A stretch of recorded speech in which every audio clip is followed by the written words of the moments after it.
হাজার হাজার টাকা খরচ করে আমিও ফার্নিচার কিনতে পারি, অথবা রং মিস্ত্রি দিয়ে আমি আমার পুরাতন ফার্নিচারকে নতুন রূপ দিতে পারি। কিন্তু নিজে কোনো কিছু নতুন করার মধ্যে কত যে আনন্দ, সেটা একমাত্র যে তৈরি করে সেই বুঝতে পারে। আসসালামু আলাইকুম আমার কলিজার আপু ভাইয়ারা, কেমন আছেন সবাই? আশা করছি আল্লাহর অশেষ রহমতে আপনারা সবাই ভালো আছেন। আলহামদুলিল্লাহ, আমিও অনেক ভালো আছি। আজকে রং করার জন্য আমার কি কি প্রয়োজন হচ্ছে সেটা একটু দেখিয়ে দিচ্ছি। আমি কিন্তু এখানে এনামেল পেন্টিংটা ইউজ করব, যেটা মূলত ঘর বাড়ির গ্রিল অথবা অন্য যে কোনো আসবাবপত্রে ইউজ করা হয়। এখানে আমি হোয়াইট কালার আর ইয়েলো কালার নিয়ে নিয়েছি। আগের একটা ভিডিওতে বলেছিলাম এবার আমি আমার ঘরটাকে হোয়াইট আর ইয়েলো কম্বিনেশনে ডেকোরেশন করতে চাচ্ছি, তাই আমার যে জিনিসগুলো আছে সেটার মধ্যেও হোয়াইট আর হলুদের ছোঁয়াটাই বেশি থাকবে। এই যে জিনিসটা দেখতে পাচ্ছেন পেন্টিং করার জন্য নিয়েছি, এটা হচ্ছে একটা টিভির টলি। যেহেতু আমি ভাড়া বাসায় থাকি, তাই এটা আমি আমার সংসার জীবনের সর্বপ্রথম একটা ফার্নিচার ধরতে পারেন। এটা কিন্তু খুবই সুন্দর ছিল, নিচের পাশটাতে গ্লাসও লাগানো ছিল। কিন্তু নাহিয়ান যেহেতু ছোট, গ্লাস থাকাতে একটা রিস্ক থেকে যায়। যেহেতু ও খেলাধুলা করে, তাই এই গ্লাসগুলো আমি খুলে রেখেছি। এইটা এই বাসায় আসার পরে একবার আমি হোয়াইট কালার করে রেখেছিলাম। যেহেতু আমি কিছু কিছু জিনিসে রঙের কাজ করছি, তাই চিন্তা করলাম এই পুরাতন টিভি কর্নারটা মানে টিভি টলিটাকে কেন আমি পেন্টিং করতে পারি না। চাইলে পারে না এমন কোনো কিছু নেই। সংসার সামলিয়ে বাচ্চা সব কিছু ম্যানেজ করেও এই কাজগুলো করতে আমার কিন্তু এক তিল পরিমাণও কষ্ট হয় না। শত কষ্টের মধ্যেও যখন একটা কিছু নতুন লুক দিতে পারি, তখন যে কত ভালো লাগা কাজ করে সেটা একমাত্র মনে হয় আমিই বুঝতে পারি।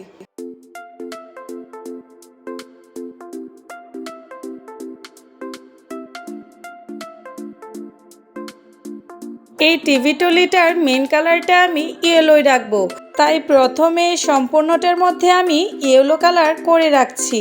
যেহেতু সাদাটা আগে করাই ছিল, তাই একবার ইয়েলো কালার করার পরে কালারটা কিন্তু খুবই সুন্দর দেখা যাচ্ছে। আর এই ইয়েলো কালারটা কিন্তু একদম বাসন্তী একটা কালারের মতো, আমার কাছে তো খুবই ভালো লেগেছে। ঘরের কোনো কিছু যদি সাদা অথবা হলুদ কালার কম্বিনেশনে হয়, তাহলে দেখবেন ঘরের জিনিসপত্রগুলো কিন্তু খুব সুন্দর ফুটে ওঠে, দেখতেও অনেক ভালো লাগে। এখন যে বর্ডারটা আছে সেইগুলো আমি হোয়াইট কালার করে নিব। এইটাও আমি এনামেল পেন্টিংই করছি। একটা আমার রং করা তুলির সাহায্যে এই কাজটা করে নিচ্ছি। এনামেল পেন্টিং করার জন্য আমি মাত্র একটাই ব্রাশ নিয়েছি, আর একটা ব্রাশ দিয়ে আমি সম্পূর্ণ কাজগুলো কমপ্লিট করব। যদি কোনো প্রয়োজন মনে হয় তাহলে আমি আমার রং করা যে তুলিগুলো আছে সেগুলো ইউজ করব। দেখতেই পাচ্ছেন কথা বলতে বলতে কিন্তু আমি যেই বর্ডারগুলো আছে সবগুলো কিন্তু হোয়াইট কালার করে নিব। হোয়াইট কালারটা করার পরে জিনিসটা আরও সুন্দর ফুটে উঠছিল। ভিডিওর এই পর্যায়ে এসে আপনাদের কাছে ছোট্ট একটা অনুরোধ, যারা এখনও আমার এই ছোট্ট চ্যানেলটি সাবস্ক্রাইব করেননি, চাইলে আমার চ্যানেলটা সাবস্ক্রাইব করে আমার চ্যানেলের সাথেই থাকতে পারেন, যাতে করে আমি নতুন ভিডিও দেওয়ার সাথে সাথেই সেটা আপনি দেখে নিতে পারেন। আর ইতিমধ্যে যারা এই কাজটা করে ফেলেছেন তাদেরকে তো অসংখ্য অসংখ্য ধন্যবাদ। এখন কাজের কথায় আসি, আপনিও চাইলে কিন্তু আপনার বাসার পুরাতন ছোট বড় যে কোনো ফার্নিচারকে এইভাবে এনামেল পেন্টিং করে দারুণ একটা লুক দিতে পারেন। আমার মেন কাজটা কিন্তু কমপ্লিট হয়ে গিয়েছে। এই কাজটা করতে কিন্তু আমার একদিনও সময় লাগেনি। যেহেতু আগে হোয়াইট কালারটা করা ছিল, তাই একবার হলুদ কালারটা করার পরে এটার কালার ফিনিশিংটা খুবই সুন্দর এসেছে, যেটা নিশ্চয়ই ভিডিওতে দেখে বুঝতে পারছেন। এখন উপরের অংশটা যেহেতু সামনের দিকে থাকবে, তাই এটার মধ্যে আমি গ্রিন কালার মানে একরামিন কালার দিয়ে একটু ডিজাইন করে নিব আমার পছন্দ মতো।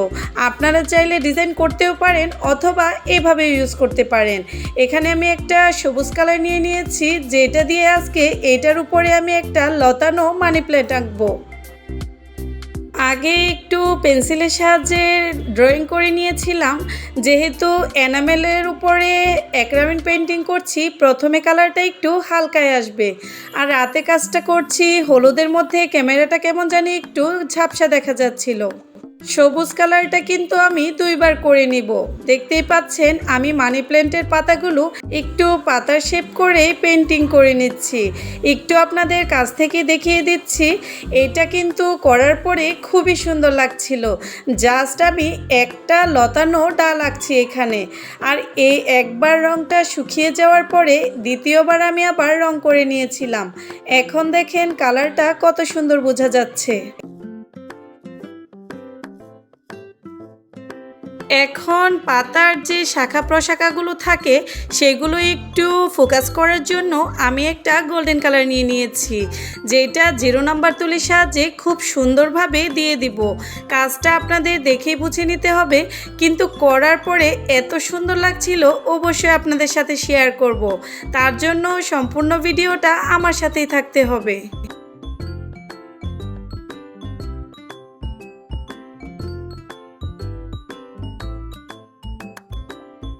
আরও একটা পাতার ডিজাইন আমি আপনাদের সামনে থেকে দেখিয়ে দিচ্ছি।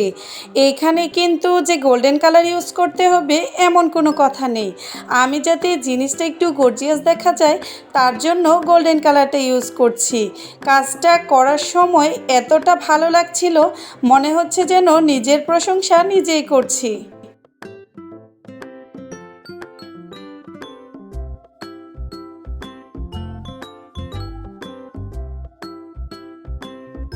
আলহামদুলিল্লাহ, আমার এই কষ্টের কাজটা কমপ্লিট হয়ে গিয়েছে।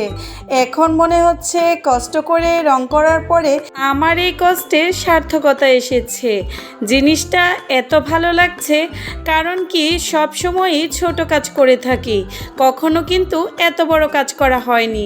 সাহস করে কাজটা করেছিলাম আর একদম পারফেক্ট একটা রেজাল্ট পেয়েছি। এইটার সৌন্দর্যকে আরও একটু বাড়িয়ে দেওয়ার জন্য সম্পূর্ণ টিভি টলিটাতে আমি বার্নিশ করে নিচ্ছি, যাতে করে এটা খুবই সুন্দর একটা গ্লেজ দেয়। কিভাবে করছি সেটা তো আগেও আপনাদের দেখিয়েছি, তাই এই ভিডিওতে আর শেয়ার করলাম না। এই যে হচ্ছে আমার টিভি টলিটার ফাইনাল লুক। যেহেতু এখনও শুকায়নি, আপনাদের সাথে শেয়ার করতে চলে এসেছি, তাই এখনও রুমে নেওয়া হয়নি। এখানে একটু ভিডিও করে আপনাদের দেখিয়ে দিচ্ছি। সবাই কিন্তু আমাকে কমেন্টস করে জানাবেন আমার আজকের কাজটা আপনাদের কেমন লেগেছে। যদি আপনাদের ভালো লাগে তাহলে আপনারাও চাইলে আপনাদের বাসার পুরাতন যে কোনো ফার্নিচারকে এইভাবে নতুন করে তুলতে পারেন।